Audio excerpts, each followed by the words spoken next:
Hello students, good morning to all of you. So आज का हमारा टॉपिक है Newton's third law of motion. Already मैं explain कर चुका हूँ फर्स्ट लॉ के बारे में, सेकंड लॉ के बारे में, and also about the linear momentum in this laws of motion section. So third law को समझने से पहले हमें कुछ फोर्स के बारे में समझना जरूरी है, जो थर्ड लॉ का बेसिक्स बनने जा रहा है। न्यूटन्स के सेकेंड लॉ ने हमें कहा कि उसने फोर्स और एक्सेलरेशन को रिलेट किया इस रिलेशनशिप के according, F is equal to m A.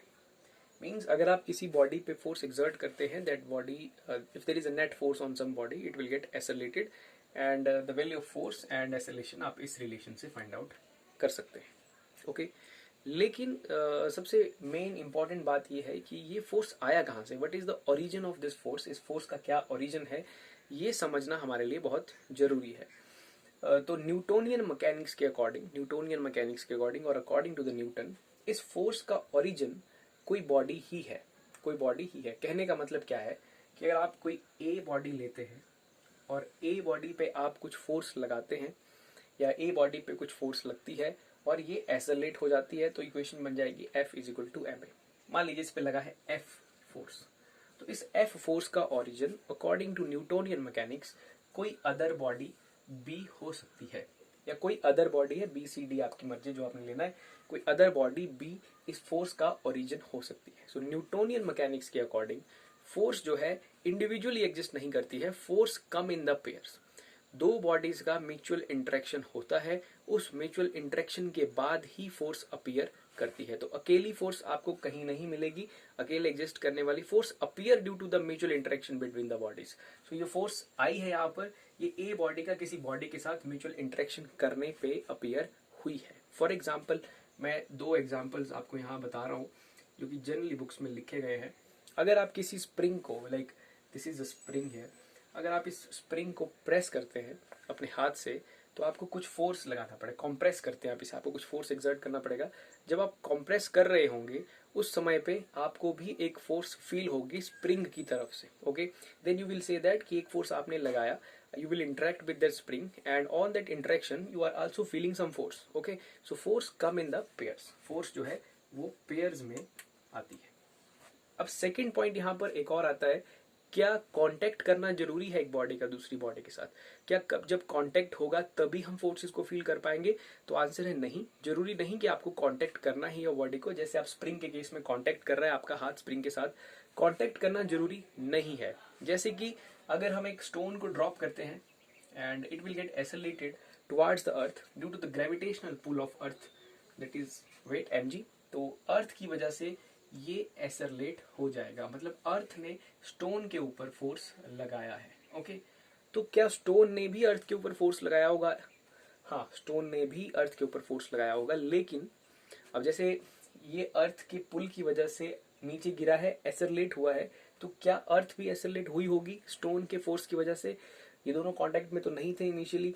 So force लगी है स्टोन की वजह से अर्थ के ऊपर भी, लेकिन अर्थ का मास बहुत ज्यादा है, अर्थ का साइज ह्यूज है, बहुत बड़ा है, तो वो जो एक्सेलरेशन है वो हम ऑब्जर्वेबल नहीं है, वो हम ऑब्जर्व नहीं कर पा रहे हैं। ओके, तो ऐसा जरूरी नहीं है कि बॉडीज का कांटेक्ट हो तभी वो फोर्सेस अपीयर करेगा, लेकिन दो बॉडीज अगर वहां पर हैं, दो बॉडीज के म्यूचुअल इंटरेक्शन हो रहा है, चाहे वो कांटेक्ट में है चाहे वो कांटेक्ट में नहीं है, फोर्सेस वहां पर अपीयर करेंगे। ओके, सो कहीं पर भी फोर्स का जो ओरिजिन है वो क्या है? Mutual interaction between the bodies. Force का जो ओरिजिन है वो है mutual interaction between the bodies.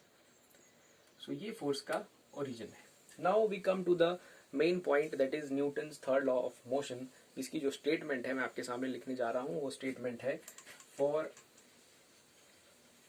Every action there is equal and opposite reaction.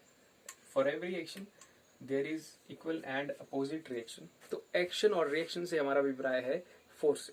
अगर कहीं पर किसी बॉडी पे फोर्स लगती है तो उसके उल्टे में, उसके रिप्लाई में वहां पर आपको रिएक्शन भी मिलेगा। For every action there is equal and opposite reaction. Action और रिएक्शन से हमारा मतलब है फोर्स के साथ। ओके, तो एक बॉडी दूसरी पे फोर्स लगाएगी तो दूसरी पहले वाली पे फोर्स लगाएगी। Let us consider we have two bodies, capital A and capital B, and they are interacting with each other. So on their interaction, like FAB is the force exerted on body A due to B. तो similarly यहाँ पर एक और force लगेगी FBA, force on second body due to the A body. So these are action and reaction and they are equal and opposite. So I will write FAB is equal to minus FBA, and force is a vector quantity, but in magnitude form FAB और FBA आपस में बराबर होंगे. This is the statement of Newton's third law of motion. For every action there is equal and opposite reaction. When bodies interact, this type of thing will happen with you. Now जो सबसे important point जो है यहाँ पर Newton third law को समझने के बाद वो आता है कि there is some misconception that कि एक्शन और रिएक्शन जो है, एक्शन के बाद रिएक्शन होता है. तो पहला पॉइंट जो आप ध्यान से समझेंगे और इसे याद रखने की कोशिश करेंगे कि एक्शन और रिएक्शन कभी भी टाइम लैग के बाद नहीं होते हैं. टाइम लैग के बाद आपको रिएक्शन नहीं मिलेगा. ये इंस्टेंटेनियस प्रोसेस है. मतलब एक्शन और रिएक्शन जो है वो इंस्टेंटेनियस है. इंस्टेंटेनियस मतलब कि जैसे ही एक्शन होगा वैसे ही रिएक्शन होगा. कोई टाइम लैग एक्शन और रिएक्शन के बीच में हमें नहीं मिलेगा. सेकंड इंपॉर्टेंट पॉइंट क्या है कि ये जो फोर्स लग रही है यहाँ पर एक्शन और रिएक्शन की, ये डिफरेंट बॉडीज पे लग रही है. अगर ए ने बी के ऊपर लगाया जैसे कि FBA, तो एक फोर्स ए पे लगी है, एक फोर्स बी पे लगी है. So this action and reaction act on different bodies. ये भी एक बहुत इंपॉर्टेंट पॉइंट है. इंपॉर्टेंट पॉइंट इसीलिए है क्योंकि जब आप मैकेनिक्स में प्रॉब्लम्स को सॉल्व करेंगे, जब आप न्यूटन के लॉज को अप्लाई करेंगे, कहीं पर इक्वेशन लिखने के लिए सेकंड लॉ को अप्लाई करेंगे, फोर्सेस लिखेंगे.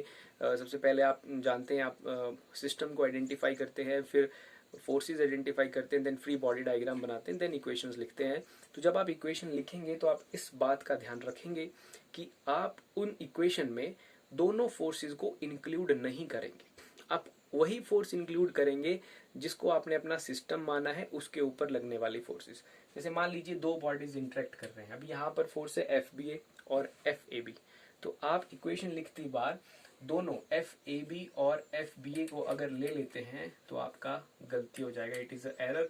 आपका आंसर गलत आएगा. ओके तो आपको उसी फोर्स को कंसीडर करना है जो जिस टाइम पे आपका सिस्टम है. जैसे कि फॉर एग्जांपल अभी मैंने मान लीजिए ए को सिस्टम माना है और ए पे फोर्स लग रहा है, मान लीजिए FAB फोर्स लग रहा है ए के ऊपर, तो मैं FAB को ही लूंगा, FBA को वहां पर कंसीडर नहीं करूंगा.